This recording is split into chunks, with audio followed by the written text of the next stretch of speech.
Let's talk right now about one other rather famous over 50s. He's over 70s, isn't he? Donald Trump. He's facing 4 new criminal charges over election interference, the 2020 election and the Capitol riots on January the 6th, 2021, in which 5 people died and 140 police officers were injured. Those 4 criminal charges are going to be heard in a Washington, D.C. court this afternoon. It'll be 9 p.m. UK time when those indictments are going to be read to him, where he's expected to plead guilty. Let's talk to Laurie Laird, who's a broadcaster and US political commentator. Good morning to you. Good morning, Julia. Thank you for joining us. I mean, I don't think there's any doubt that Donald Trump is going to be pleading not guilty to these charges, but I mean, it is an extraordinary state of affairs. The 3rd set of criminal charges brought against him, but very much being regarded as the most serious yet.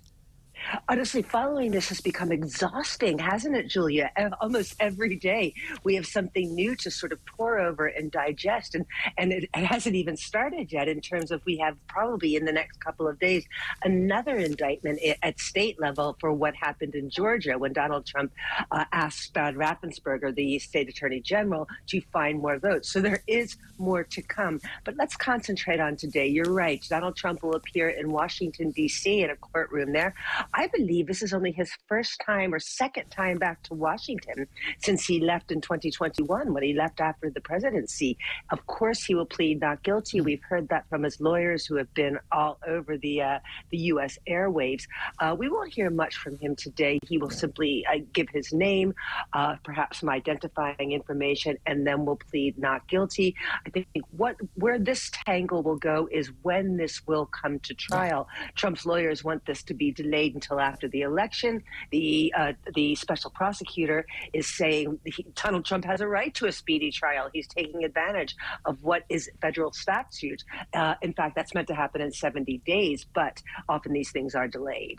And this is the thing. I mean, we know that a lot of these the long delays in court cases in the UK and in the US, but I think it's a very fair point that Trump's lawyer pointing out. You know, they've had 3 years to bring these charges. Of course, they've got to put evidence together. We've had lots of inquiries in Congress and elsewhere bringing information forward.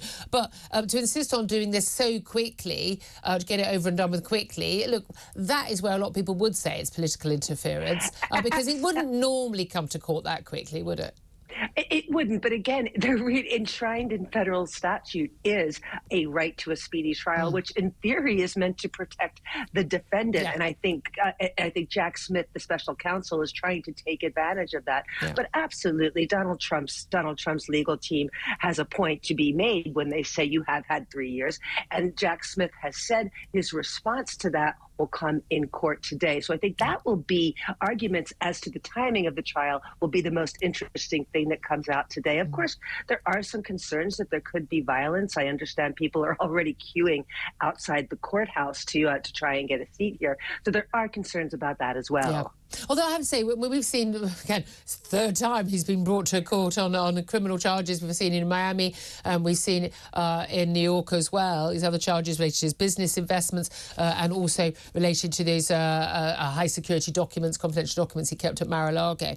And on each of these occasions, there's been all the talk about the perp walk, and he's going to be brought in, he's going to be fingerprinted, the mugshot. None of that's actually happened. We've barely seen sight of the man, and it's all happening behind closed doors, very different. You know, I think we're all thinking back to the OJ trial, having everything there in the courtroom, and we're not seeing a lot of that imagery. The key thing that is, I think people are really flabbergasted by here, whether or not they're Trump supporters or Trump haters, and let's face it, everyone's one of the two. There's barely anyone who just goes, Trump, I'm not bothered.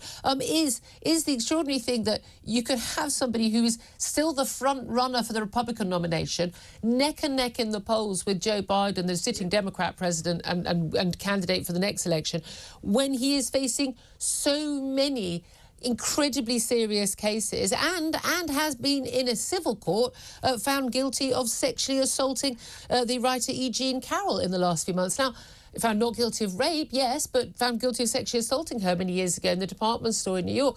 The fact that he said in 2016, ahead of the election then, that when he did win, fair and square, despite what the Democrats said, he said he thought that he could walk down Fifth Avenue and murder someone and get away with it.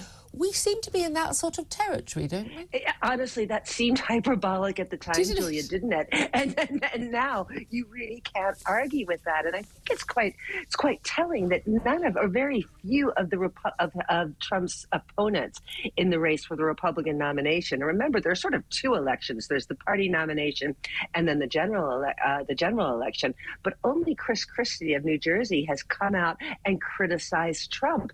Yeah. All of the rest of the opponents in the Republican race are keeping quiet about that. And it feels almost as if they're waiting for Trump to implode so they don't have to do that work themselves. I think the Democrats should be a little bit concerned at this point at the lack of enthusiasm within the Democratic Party for Joe Biden. I think that should be concerning for the Democrats. They should be worried. But who's the alternative? I mean, the idea wasn't the plan. He was supposed to be the old safe pair of hands. He was going to be moderate, middle-of-the-road Joe. And then he went completely in hock to the woke lunatic brigade on trans issues and everything else. He moves, jumps to the left. Kamala Harris was supposed to be the obvious successor. The woman can barely, walk and chew gum at the same time. Who would the Democrats go for? Well, I think the absence of Kamala Harris is one of the big mysteries of this administration. I mean, with Joe Biden at the age he is and appearing, a little bit infirm. I mean, every time you watch Joe Biden step off the dais, you think, oh my gosh, this is his last step. Yeah. Please stay up. The fact that she isn't billed and seen as almost a co-president is really rather remarkable. I mean, there is some Democratic talent. Keep an eye on Jennifer Granholm, the energy secretary, Pete Buttigieg. Who? I mean, this is the thing. No one knows who these people are. And that's the fascinating thing for the Republicans as well, though, Laurie, is that I think Ron DeSantis, I mean, there are massive issues I've got with him of things like abortion rights and things like that. But the guy's a hero to me on lockdown issues. This is a guy who's so obviously a more credible candidate for the Republicans than Donald Trump. And yet he's trailing behind in the polls. But he's a lousy campaigner, Julia. Yeah, there is that. He lacks charisma on the stump. He looks uncomfortable, and many people think that his greatest weapon is his wife, who's an ex-TV presenter and is much more comfortable in front of a crowd. I mean, DeSantis is a poor campaigner.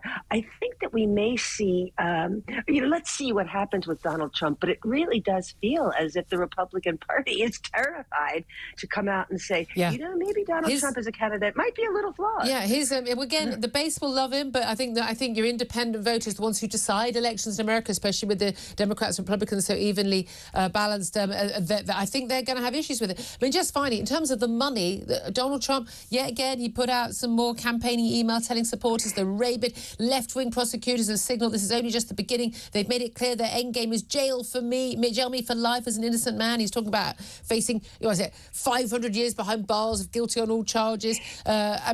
He's raising money hand over fist.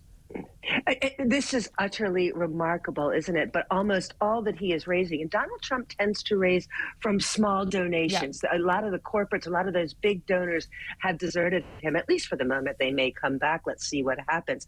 But almost all of the money that's coming in from donors is going straight back out for legal fees. Yeah. And Bob Barr, who was Donald Trump's attorney general and who was obsequious toward Trump toward the end of that term in office, has been on the airwaves speaking about how he feels that this is questionable in law. We'll see how that goes. But the money coming in is going straight back out. At the moment, that's okay because these indictments, these appearances are essentially campaign events. But how far this will carry him is still up in the air. Absolutely. Laurie Laird, US political commentator, thank you so much. Really appreciate you joining us. 7:32 is the time. I'll get Candice Holdsworth's thoughts on that in just a couple of moments. This is Talk Breakfast.